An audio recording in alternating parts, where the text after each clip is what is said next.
Hello, one more time. Thank you for being with us in a new episode. It's a great pleasure to have everyone that's watching us at this moment. And in this episode, as we promised in the previous episode, that we were going to do part two. And now we have the privilege to present formally to Sanseria Reed that she is going to be our guest in this specific episode. We're going to be talking about a testimony that she's going to provide, and we would like to know a little bit more about her. What does she do, and get to know her a little bit. So with this, I'm leaving you with Sanseria Reed. Hey, thanks for having me back, David, on the Why Journey podcast. This is a bright, enlightening podcast. Thank you again for having me on the show last time and having me back. I have many testimonies. We were talking about no test, no money, right? Exactly. And people are overcome by the words of our testimony. So sometimes you just don't know where to start at with some of your testimonies. But let's just say I'm a survivor of failed relationships. Sometimes you have to understand what season you're in. Mm-hmm. Sometimes you're in the season of storms. Sometimes you're in the season of waiting. Sometimes it's just not your season. And you have to be still to understand and hear God's voice and understand his assignment for your life. But that was an assignment, obviously, at the time during that season. However, I still plan to pursue the licensing, not to necessarily practice, because it has become a sense of accomplishment for me now, right? And then it was a huge investment because every time you failed that test, you had to pay. Well, same thing when it comes to the spiritual realm, right? When we fail tests, we pay some kind of way, some shape, form, or fashion and consequence we have for failing the test. But God's goal for us is to learn from the failures, and take the test again until you pass it, whether or not you're going to practice in that field, whether or not you're going to be a part of doing something. We need to learn to take the test and not look at ourselves as being failures because we didn't understand something wasn't in our season. Okay, that sounds great. And what is the number one thing that we're going to try for the audience to benefit from this testimonies that you're going to provide to us today? What is it that you're looking for people to gain out of this specific episode on your experience? Well, you know what? I love that, again, the podcast is entitled Why Journey, right? Because you have a why and you have a journey. Yes. And why did I have the journey that I had? It is to be able, again, to tell other people that they can make it, they can come out, you know? Exactly. Again, I can't stop talking about failures. Just because you fail, it doesn't make you a failure. What we want people to get out of the podcast and what we want them to benefit from is the to gain the tenacity to keep going, to Amen. expound and expand your territory and expound on this life, because it's not over for you. That's the benefit and what we want people to get out of it. We also want people to get out that you cannot journey this life without God. Amen. It's just impossible. Not only is it impossible to please God without faith, but you can't journey this life without God. It's just, you'll end up like the Israelites, 40 years, when it was only supposed to take them, how many days? 40. It was supposed to take them how many days to, it ended up taking them 40 years, but it took them, that would be like a month or 2 months to get to the promised land. So this why journey, we want people to be able to escape that 40-year tribulation trial. Amen. So if we come to them on this podcast and we share our testimonies and we share our revelation and we share spiritual knowledge and understanding and the principles of God, they have a chance to escape the wilderness. That long journey. That long journey. Yeah. When When do you find yourself develop a relationship with Christ? Ooh, that's a good question. I found that I developed my relationship with Christ as a very young girl, maybe 5 years old. I First of all, we grew up in a Christian background foundation. My grandmother, she lived the life she talked about. Of course, she's deceased right now. She's not living, but she left us an introduction to Jesus Christ, and she instilled in us principles. And I was one in the home where she never had to make me get up and go to church. Like, I would see her getting ready. She'd get in the bathroom, she'd get ready for church, and I jump up and I was ready to go. I had a love for God at a very young, early age. I can't understand. I don't even understand. But as I got older, I understand that I was not just called, but I was chosen. Many are called, very few are chosen. I was called and I was chosen.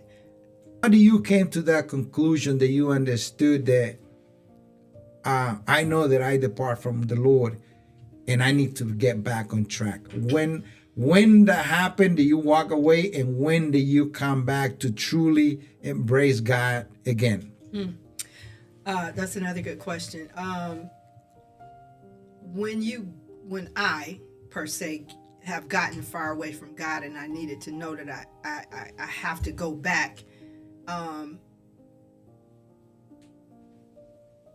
when my life is spiraling out of control, when I can't gain control of my thoughts. That's a good way to put it. Out of control. Out of control. When I can't gain control of my thoughts, when my focus is blurred, and I have blurred vision. I've lost sight of my vision. I've lost sight of hope. I feel helpless. Spirit of depression comes on. Anxiety. I'm no longer feeling inspirational anymore. I'm no longer feeling like I want to encourage someone else. All of those elements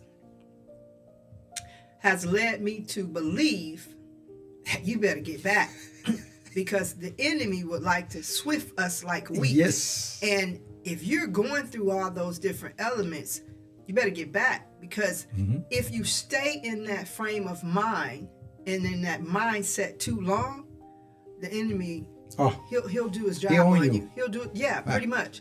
And so for me, if I feel like I'm losing a type of control, or if I haven't spent any time with God and I'm too far away, or if I've fallen short to the glory of God, meaning if I have sinned and I have said or done things that was not pleasing to God, I know I need to get back, right? Because you're not feeling covered. You're not feeling that shield over your life, right? And so for me, if I feel cold, and that means I'm uncovered. And so I got to get back. So it's not about, I don't like being lukewarm. We're either hot or we're cold. Correct. So when I feel lukewarm, I'm not satisfied either.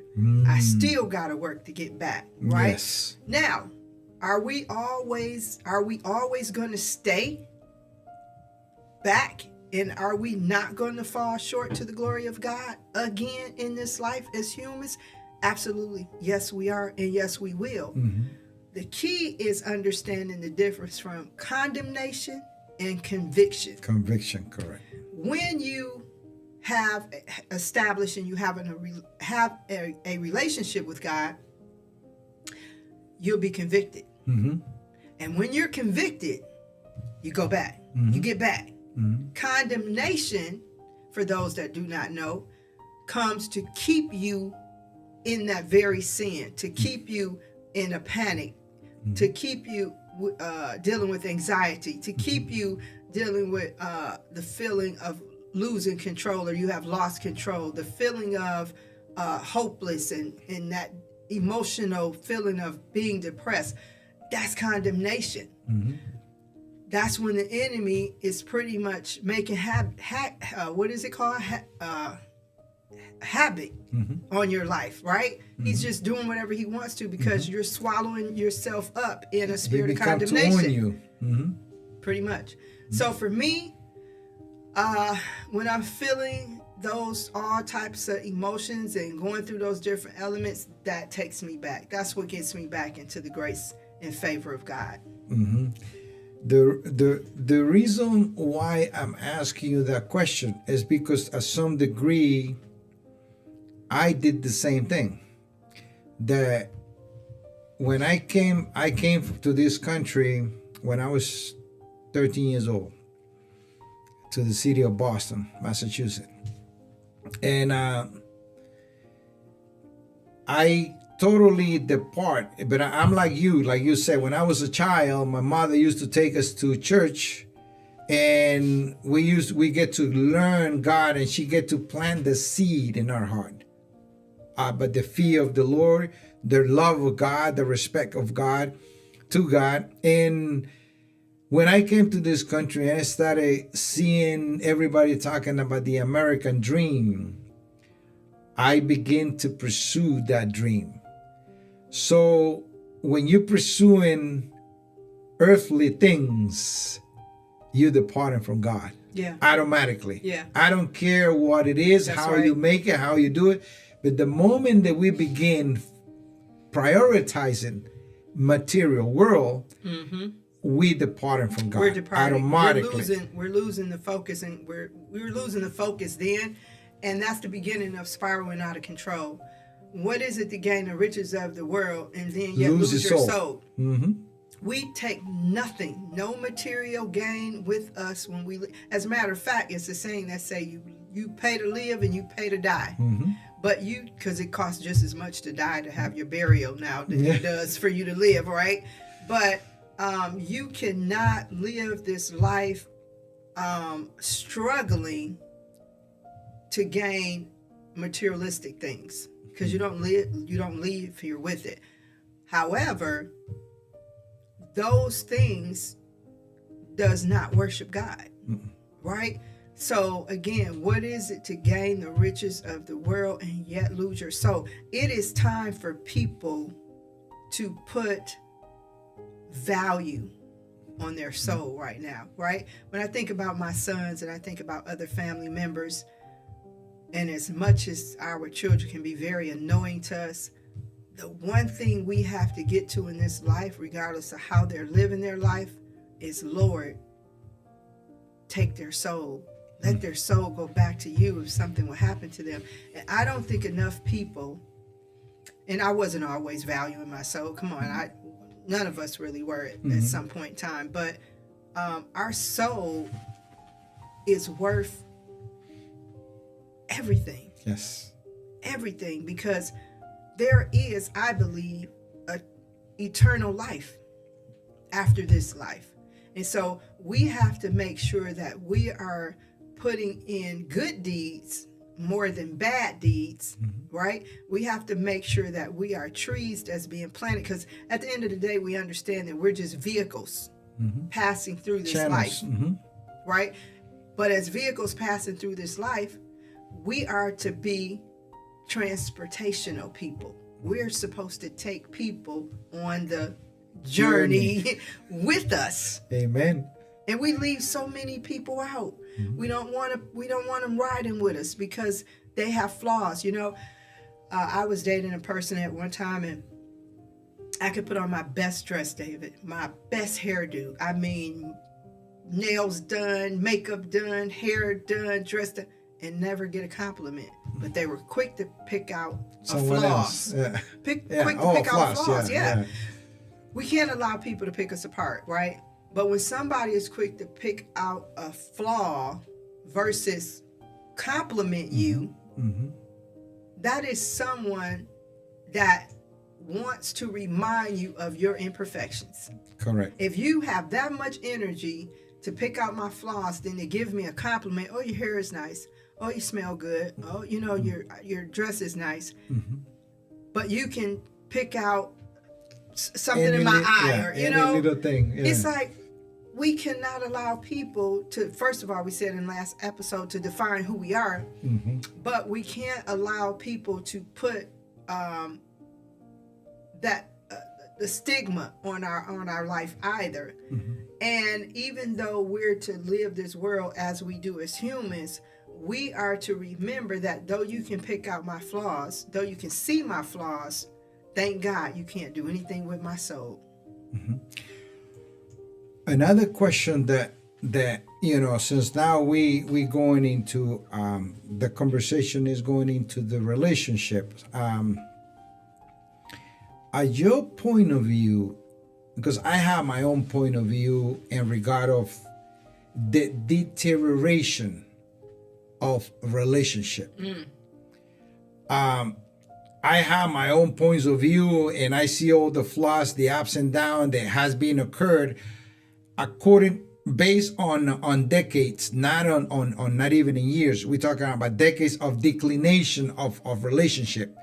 And to me, it's a group of elements that have brought it to the level the relation is so distorted that neither the men, neither the women truly are, like you said, prepared to embrace a true love, to have this relationship, like you said, to be able to look to complement the other person. Remember in the previous, I mentioned that if you come to a person's life not expecting what you're going to receive, but also to be a compliment to that person, you're going in the right direction. Yes. Because your intention is to lift that person up, to make that person feels good, to make that person that, they feel comfortable, at peace, and all these qualities in life, because that is part of joy. And I don't use the word happiness. I know people already have heard me mention that, but I believe strongly in the word joy. That's the reason why I believe in the word joy, because joy comes within out. Right. Happiness, people make it from out in. Right. That's why everybody's so confused and it has been distortion. Because that's the reason why I say everything is a complement of things that have contribute to deteriorate relationship or mind a person to go into a relationship with the proper mind. Because we have learned how to be selfish. We have learned how to be me, and we have learned what is the mind of a narcissist person. They is not entitled of the benefit never about other person. They only want to be entitled to be fulfilled themselves, and that's something that the society have developed in people's mind. And there's always room to improve a relationship, but for some people, it's just too much work for them, and they don't want to do it, so they rather leave Bethlehem. Right? The drought, the place with the drought, and go to Moab and die. Right? In other words, the grass, they think it's greener on the other side. And in some cases, it is. Really, it is. It's a lot of cases where the grass is greener on the other side, but what they don't know is that whole soil was replaced. There you go. With new grass.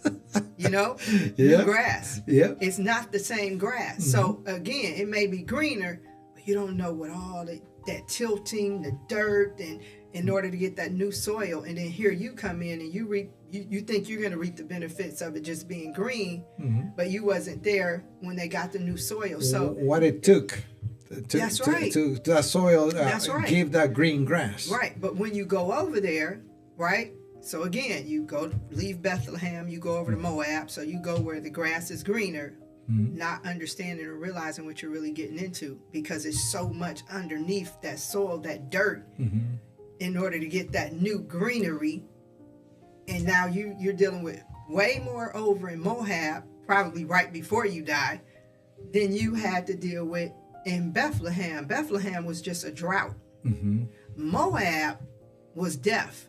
So it's like, when do we get to a point where we say, let us improve what we have now? Let us stick it out and work it out. However, you, first of all, what did we say earlier? Except to agree, right? They have to agree. They have to be equally yoked, and they have to have God centered. If they don't have God centered, it doesn't matter what you do to improve the relationship. It may just not work because it's not of God. Yeah, it goes back to the same. It become one person on one page and the other one on the other page. So it's not going to be mutual agreements and things, because now you're thinking, you brought up a spiritual thinking to your life, and your partner only have a natural thinking, earthly thinking. So in order for have a mutual understanding, both people they need to come into the same page, because Meeting of the minds, and the thing is, we are here talking about this but a very, very important topic. If people pay attention and try to listen what a two growing up people already been through experiences in life, they can prevent so much struggles in their own life. I can also add to that and say, some men and women, but men, if they have not had a life experience and a journey of a journey, let me say a journal experience, a journal experience of things that happen to them that would cause them to check themselves, right? Find ways to improve themselves.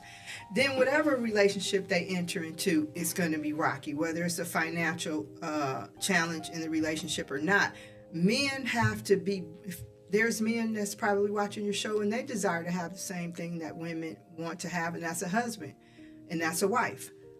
But men have to learn that you're going to have to be broken in order for God to give you that rib, right? Because when God made woman, he made woman out of Adam's rib, right? So he broke and tore into Adam to bring this rib out, to bring that partner out, to bring that because God knew that man should not what? Should not be alone. God also understood that when he gave Adam Eve, he gave him a woman that can help oversee the garden. Well, actually, Adam was in charge, supposedly, of the garden. But he had a helpmeet now to maintain that garden. So whenever you are broken, you've been through some experiences in life, sometimes that's when you find your rib. That's when God gives you your rib, because you've been broken. You've had this experience. You don't want to go through it anymore. You know what that feels like. That's hurtful. It's painful. I'm no longer going to be self-absorbed. I'm going to hold hands now. I'm going to take my girlfriend out. I'm going to take her to the movies. I'm going to give her gas, put gas. I'm going to take her car and fill it up with gas. Because you had to get broken in order to see those characteristics about yourself that so desperately needed to be improved. And then before you know it, here comes your rib. But the flaws and the other part in this, and it's a good thing that you give the point of view, but the flaws and the other part that I will say women has stopped acknowledgement is that when you say broken, I think that goes for both, men and women. I agree. Yeah. Because if women don't comprehend, see, because this is the thing. It's the mindset that has been we've been obtaining by the world, and that goes by male and female. For example, one of the biggest things right now in our society is that, and I understand the position of the female looking themselves like, okay, it's enough. We're not gonna take more abuse from men. Now women are in the position that are obtaining, like I said, their own way to see things, and that goes back to the brokenness, to be broken. This is the part that is missing that I see in a relationship. Okay, man, it was created. The women was created to be the helper. Okay, in what sense helper? Not in the terms of being abused, not in the sense to be demonized less than a man. No, it's in the way that people understand this, if women give the respect that used to give to men, the automatic response to men is going to be love back to the woman. But that has been fade out. That's no longer exists. Okay. To a point where she can sustain her home economically. Any flaws or anything that partner, that man has done becomes no longer obsolete. It's like, no, I can handle this. There's no need no more. But here's the thing. That's so wrong, ladies. I tell you, that's so wrong, because I never ever want in my vocabulary ever, I don't need a man. Mm-hmm. Men was created for us to need. Mm-hmm. Women was created for a man to need. There's somebody for everybody. And so when we start positioning first of all, let me go back in defense of a lot of women. Mm-hmm. We have had to become what we didn't want to become, losing our femininity because a man wouldn't be the man that God called him to be. Okay? And so we have had to wear pants that did not fit us very well, but they didn't fall down either. There you go. They didn't fall off of us because we knew how to keep them up. In other words, we knew how to keep the house together. We knew how to pull things together and keep things running and keep things going due to the absence of a man or due to the man not being absent, being in the home, but still not being a man, not doing what he was supposed to do as a man. And so though we've had to wear pants that we never asked to wear, and though we've always wanted to have our femininity, we wanted to possess always our femininity, but a lot of us got stripped of that. I've been accused of being stern, hard. You don't wear your heart on your sleeve. You don't show feelings. You this, you that. But I gained that non-intentionally. Yeah.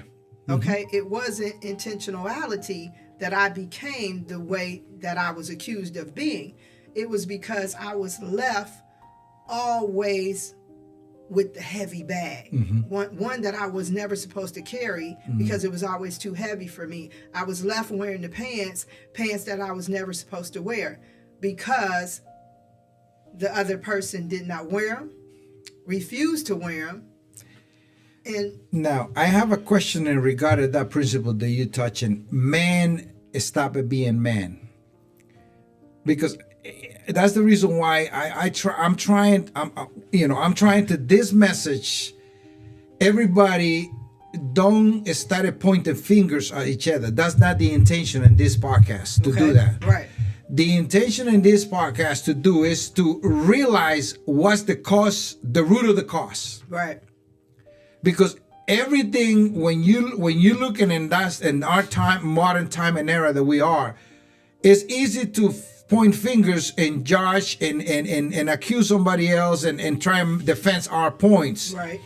But I always look things further. I always look at things deeper in a deeper level. I'm very analytical. Yes. So I always say and I realized that the lack of man masculinity, it has disappeared. Oh yes. It's barely you hear a man talking with a voice of not in the way to think he's better. No, it's in the way to assume responsibilities. Yes. Okay. Yeah. So what caused that? That's the root of the cause. Because when we think about this, and this is why it's good to give me 1 second. Okay. It's good to analyze the person that you're going to engage with as a partner, because you need to know. Okay, tell me about your family, how you grew up, how you were brought up, who raised you. Because believe it or not, God is perfect. And this is the way I see relationship in a couple. God put men and a woman because what God created in a woman, man doesn't have it.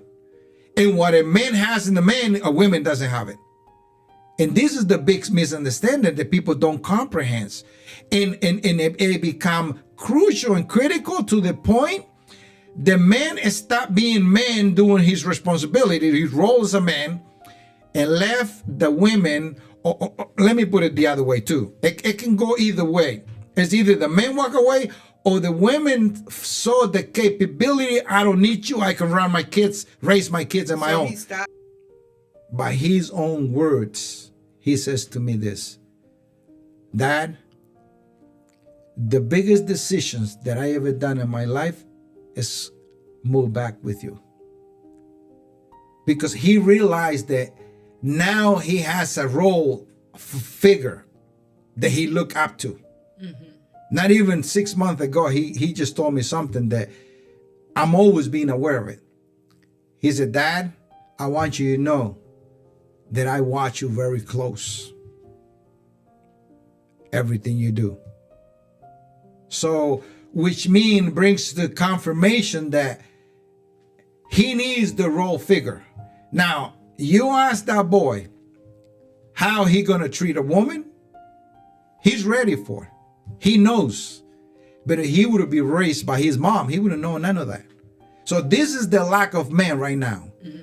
That not being the father figure, doing what he's supposed to do, the man, and this go for all the mans out there.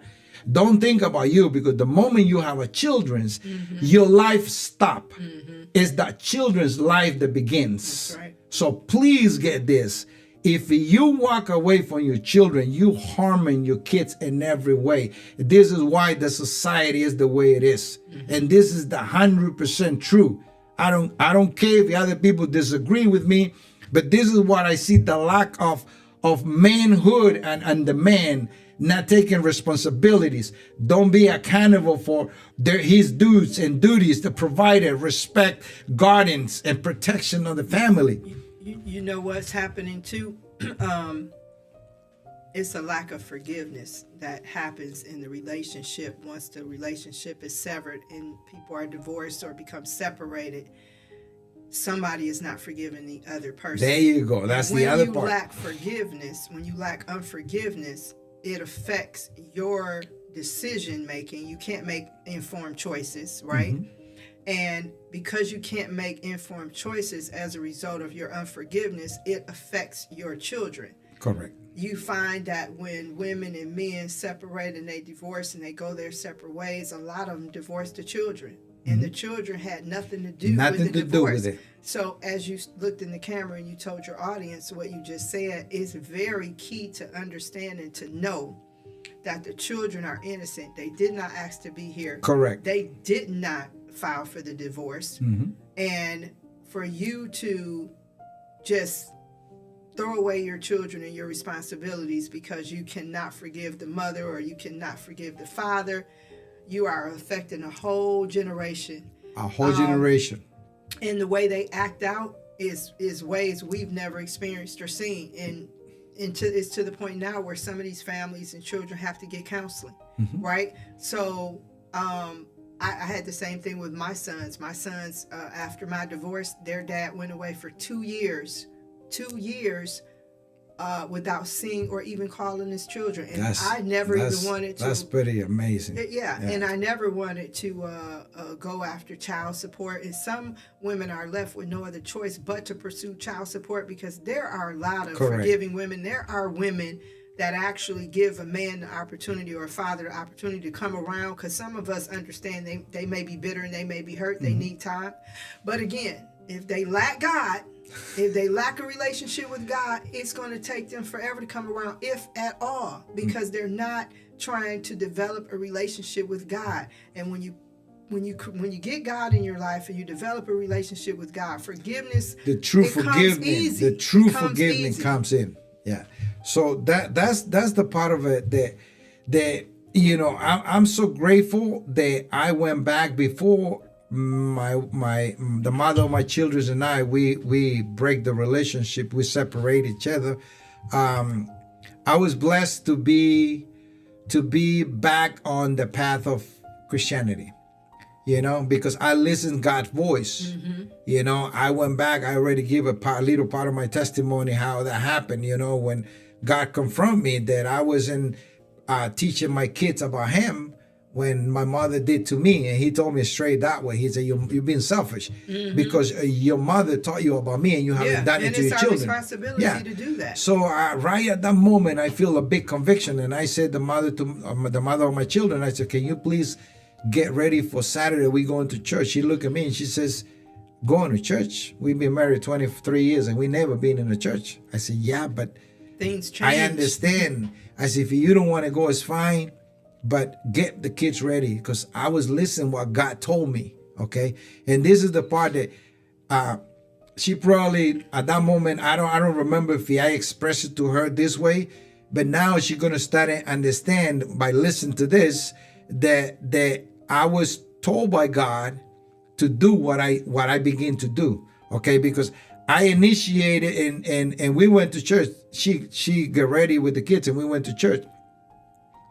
And I experienced something at that small church on 54, the road 54 by the library, and experienced a supernatural experience.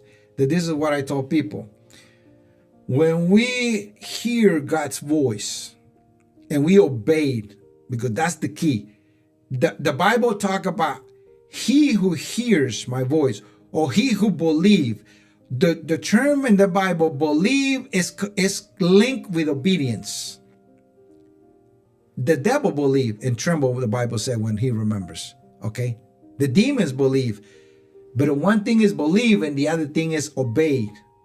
The obedience to God. So when we understand that principle and we go by that principle, God will manifest himself to us in a way that we never had experienced before. So the moment that I went back to that church, I felt something supernatural. That when I walked the frame of the door, I felt like somebody was waiting with me and then poured a bucket of warm water in my head and went all the way down to the bottom of my feet. And I experienced something that I never had experienced before. It's called peace. So when that peace came to me that day, I said, this is what is missing in my life. Okay? So listen to God. That doesn't mean, because this is the podcast I want other people to understand, because it's a lot of people that they probably are beginning to go through the same process that I went through. Right. Not because I went back to the Christianity path, my relationship got fixed. Okay? That's when my relationship got worse. Okay? That's when it got fixed, yeah. Okay, that was the last drop that overflowed the glass. And that's when the mother of my children take the decision, this is it. And it's funny you said that, because a lot of people do not understand, and they think when they transition their life over to God, right, and they come into the full revelation of who God is, and they want to live a righteous life, and they want to walk this righteous walk and live this righteous lifestyle, that's when the enemy's coming at you that much harder. Because before he had you, you posed no threat. But now you want to walk with God. However, it's the ability and the capability we need to be able to deal with a person's uniqueness, right? And some people are not willing to do that, even when they, because when you transition your life over to God, everybody should really be excited for you. Like, oh yeah, my husband, oh yeah, he's a man of God, man of faith. He's a man of the cloth now. He's going to be praying this family in and praying us through some storms, because that should be the excitement of it. But when you're not ready to live that lifestyle yourself, you're not going to be excited about that. You're not going to understand the benefits that come with the righteous man wanting to live right. You don't understand those benefits because you're not ready. And guess what? When you're not ready, it's actually your loss. It's actually your loss. Big time. It is, thank you for making that point in there, because that is what's happening. That, I always say, when a separation occurred in a long-term relationship, is of course it has been a lot of ups and downs in that journey of marriage, but like you said, you disregarding the opportunity that you've been waiting. They're not capable of making a sagacious decision, because they're not capable of making a sagacious decision because they are wanting to live a certain lifestyle that is conducive to them, not beneficial for the family. Now we go back and revisit the word self-absorbed or inconsiderate person. But there is a lot of benefits that come with a man wanting to walk uprightly before God. A man that can get a prayer through, a man that can, that have faith and that's willing to walk on the water like Peter did. But everybody's not there yet. Look, every woman is not going to get it. Every man's not going to get it. And that's the part that I understood. We all are entitled to make the decisions that we choose. If God, the creators, don't interfere in our decisions, who are we to interfere in someone else's decision? Okay, that's what I have understood in life. That that when I see somebody walk away, she's entitled. When you have a husband that walk away on you, he's entitled. Okay, so it's just the decisions that later on down the road we come to sink in and we say, oh man. But when someone walk away, you're supposed to let them walk, because though we don't understand it right then and there, and though we're hurt and sometimes it's devastating. In a lot of cases it's devastating. But when they walk away, they're actually making space and creating room for the person who God really wants you to have in your life. That's going to take that space and utilize that space purposefully, right?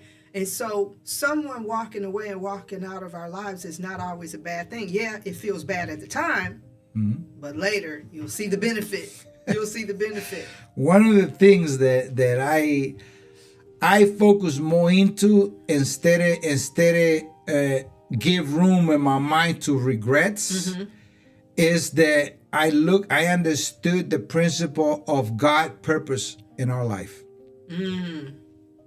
Not necessarily, please, this go for a lot of people that are going to be watching. The reason that God haven't sent you, if you are praying for God to send you that partner and hasn't arrived yet, because that wasn't God's mission.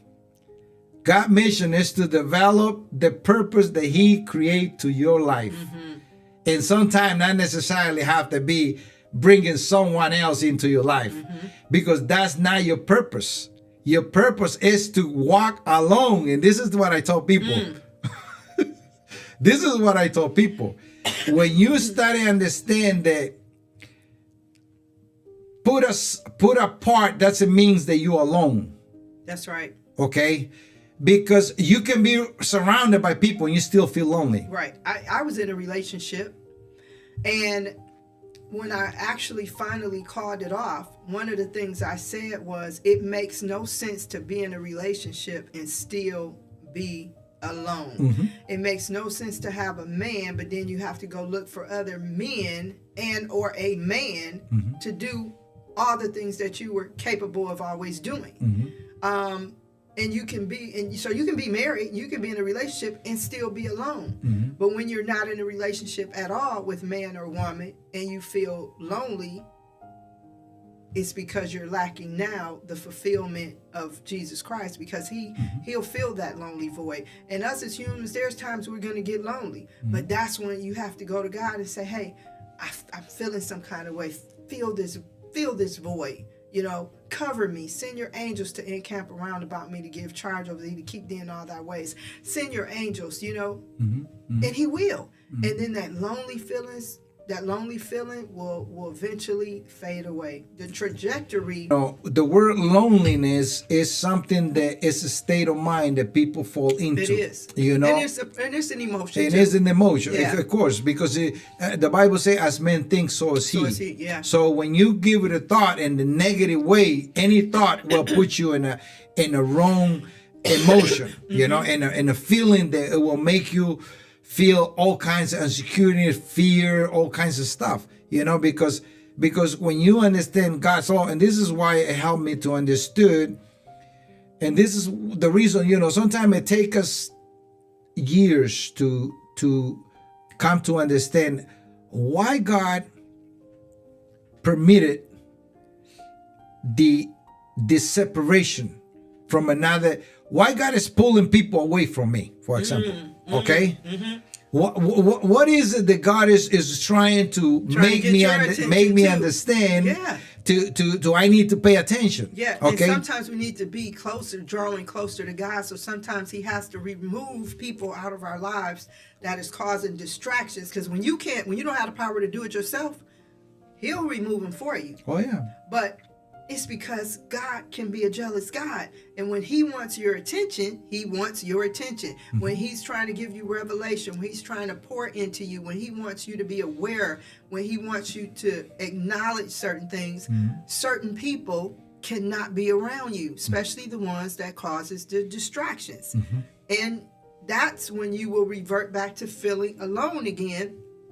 But you sometimes have to go alone. What did He tell Abraham to do? Pick up, leave his family, even though he was hard-headed because he still took his family. But He told Abraham to go to another land, right? To leave and to go. And sometimes when God tell you, hey, I'm going to, well, He may not tell you always. You might just look up in person, just leave your life, right? But God's hand is still in it when people leave you. When people come into your life, God is in it. And when people leave you, God is in it. One of the things that I think we all lack in it is to understand the principle. When Paul was having a scenario with himself, he went to God and he said, Lord, remove this like a needle in his flesh that he wanted like renounced to it. And he went to God to remove it he said, I asked God 3 times to remove it from me. And the only thing that God responded to him was, let my grace be sufficient to you. My grace is sufficient for you. That's right. So when we going through struggles in life, we will go into difficulties in life, and we haven't understand and comprehend why, is because we still think that we are capable to do things on our own. So we're not letting God, okay, Lord, show me what is it. Because one of the things that I have understood is that my path that God assigned is more aiming towards kind of like the life of a prophet, walking alone, and sometimes we're not willing to embrace that. Yeah. But when you started to embrace that, and you understand that, massive amount of peace come to yourself. And you embrace it more, and you see the results that your being alone is benefiting not one but hundreds of people. Because you have something in you that God created in you to the benefit of others. And thank you for saying that. And while God is cultivating your gift, your anointing is developing at the same time, right? And when you have to take that journey alone, it is well worth the benefits. Because the benefits of having your gift cultivated and the benefits of your anointing being developed, it's going to help other people. Like sometimes being alone is to not be alone later. And to be alone sometimes means you have to be, because now you're in this lonely place, you're in this lonely state, because God has to develop you, cultivate you, right?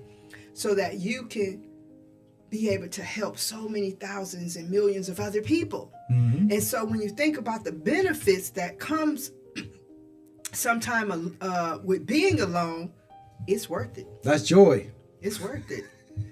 It's worth the journey. Yeah, that's one of the things that I become to understand, because, and this is the reason why your heart, it doesn't have a room for resentments. Your heart doesn't have a room to blame. Your heart only has room for forgiveness. The moment that I became to understand that if God allows something to happen, it's because he knows the future better than we do. Oh yeah. So it's just bear with God in the meantime, and this goes for the people. I know there's a lot of people wanting answers to these questions.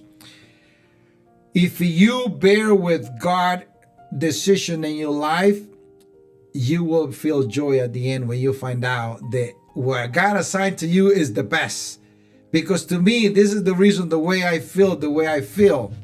I've been going to 3 years single, and I discovered the grace of God in a scale that I never imagined. Because the grace of God, it is sufficient to us.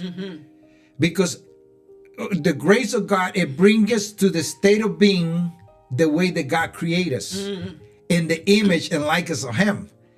So when you tune into that image and likeness, you complete. That's good. You truly complete. That's good. But the moment that you have an embrace into that, you will be seeking. That's good. Yeah. You will be adding to your life. Yeah. You think, I need someone, I need something. No, you don't. Yeah. And this is what the Matrix have done to, and that goes back to everything that I'm talking about.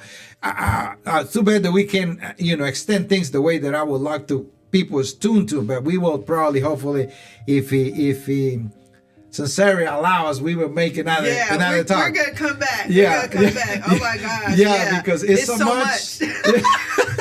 It's so much. Oh wow. I'm elated though. I'm elated and I'm in awe. Just knowing what God is doing with the podcast and how many people it is eventually going to be reaching.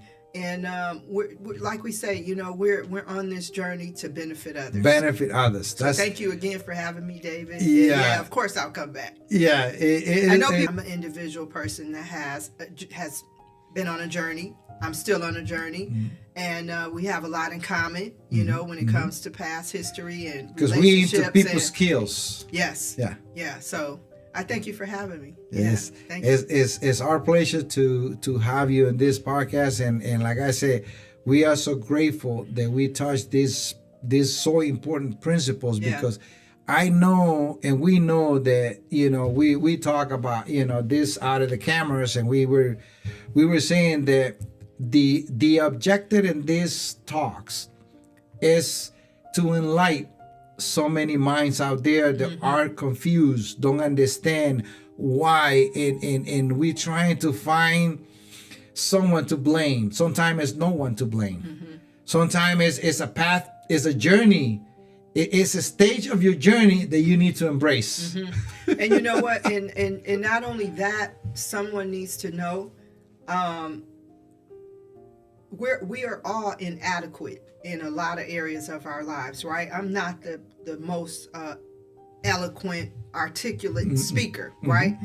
But it doesn't stop me from talking. Correct. It doesn't stop me from speaking. Hallelujah. Don't let your inadequacies stop you from doing the will of God. Amen. If you're listening and you've on the broadcast, and maybe you're someone thinking of a podcast, right? Don't let your inadequacies stop you. Yes. Because I'm determined to make it. Amen. I'm determined to get where God wants me to be. God has given me so many visions, and I know I can't birth them all by myself, but man, I'm gonna have those babies. Amen. I'm gonna have those babies, and I know He's gonna send the help. So don't get intimidated because you have inadequacies. Amen. And that's part of the matureness that we reach. Yes. You know what I mean? And that's when you say, "Oh man, it has been worth it being alone." Yes, there's benefits. Man, it's been worth it that not being in a relationship for quite a few times. Yes, it's benefits. So at the end, you look nothing but a gain instead of lose. Yeah. So you grow as a person, not only in the natural, but also mainly in the spiritual. My suggestion to the world and to the audience is for them to embrace the spiritual growth. Because you might be a smart person in the natural. You might be an engineer. You might be, a successful speaker. You might be, whatever. But if you haven't uncovered the spiritual, you're always going to be lacking on something. Until we complete the spiritual, because to me, that's our essence. Any human essence is the spiritual.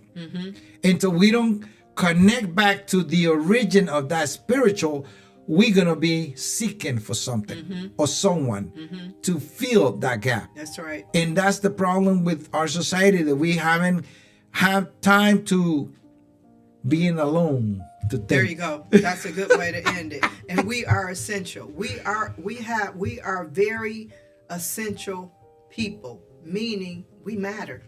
Correct. We matter. Whether you're alone or whether you're with someone, we matter. Yep, that's when you understand that you're not here just to be an extra person in the world. That's right. And that's We why, matter. I embrace a lot what you're saying and what you're thinking, because we're not here just to be an extra person. That's right. We here to put the grain of sin that makes the difference in someone else's That's life. right. And this is why God created us for. That's right. This is the implication that Jesus says, Father, I want them to become one, Yes. like you and I. That's the implication of become one. It says, okay, my flaws and my struggles, I'm going to lay it down in the table for the benefit of others. That's what I'm doing. And That's why I'm here.